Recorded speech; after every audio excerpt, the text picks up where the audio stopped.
বন্ধুরা সবাই কেমন আছেন? আসসালামু আলাইকুম ওয়া রাহমাতুল্লাহি ওয়া বারাকাতুহু। বন্ধুরা, লোভ মানুষকে কীভাবে ধ্বংস করে চলুন একটা ছোট্ট গল্পের মাধ্যমে আমরা জানি।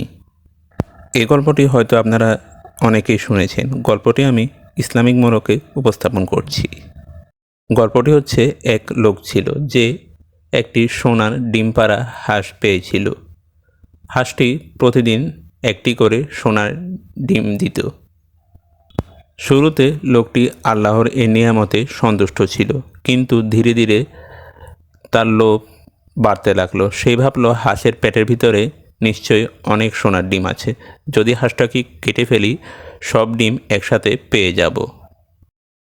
অবশেষে লোকটি লোভে পড়ে সেই হাঁসটিকে জবাই করে ফেলল, কিন্তু হাঁসটির পেটের ভিতর কোনো কিছুই পেল না, এমনকি সোনার ডিমও পেল না। হাঁসটিকে জবাই করে ফেলার কারণে সে প্রতিদিন যে সোনার ডিম পেত তা থেকে সে বঞ্চিত হলো। তার লোভ তাকে সর্বশান্ত করল। প্রিয় বন্ধুরা, এই গল্পটি আমাদের শেখায় যে লোভ মানুষকে ধ্বংস করে দেয়। সূরা আদিয়াতে মহান আল্লাহ তাআলা বলেন, মানুষ লোভী হয়ে থাকে ধন সম্পদের প্রতি। নবী করিম মুহাম্মদ সাল্লাল্লাহু আলাইহি ওয়াসাল্লাম বলেছেন, যার কাছে যদি এক উপত্যকা ভর্তি স্বর্ণ থাকে সে আরেকটি চায়। বন্ধুরা, লোভ মানুষকে আল্লাহর শুকরগুজার থেকে দূরে সরিয়ে দেয় এবং শেষ পর্যন্ত সে নিজেই নিজের ক্ষতি করে।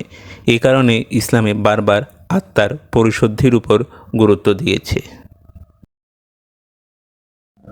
বন্ধুরা, লোভ মানুষকে বঞ্চিত করে। ধৈর্য, কৃতজ্ঞতা ও সংযম না থাকলে লোভ আমাদের কল্যাণের বদলে ধ্বংস ডেকে আনতে পারে। তাই ইসলাম আমাদের এই লোভ থেকে বিরত থাকার শিক্ষা দেয় এবং প্রতিটি নিয়ামতের শুকরগুজার হতে বলে। আমরা মহান আল্লাহর শুকরগুজার বান্দা হওয়ার চেষ্টা করব। গল্পটি আপনার কেমন লাগলো সেটা কমেন্ট করে জানাতে ভুলবেন না। ইউটিউব চ্যানেলে সাবস্ক্রাইব এবং ফেসবুকে ফলো মাস্ট। আজকের মতো ভিডিওটি এখানেই শেষ করছি। আল্লাহ হাফেজ।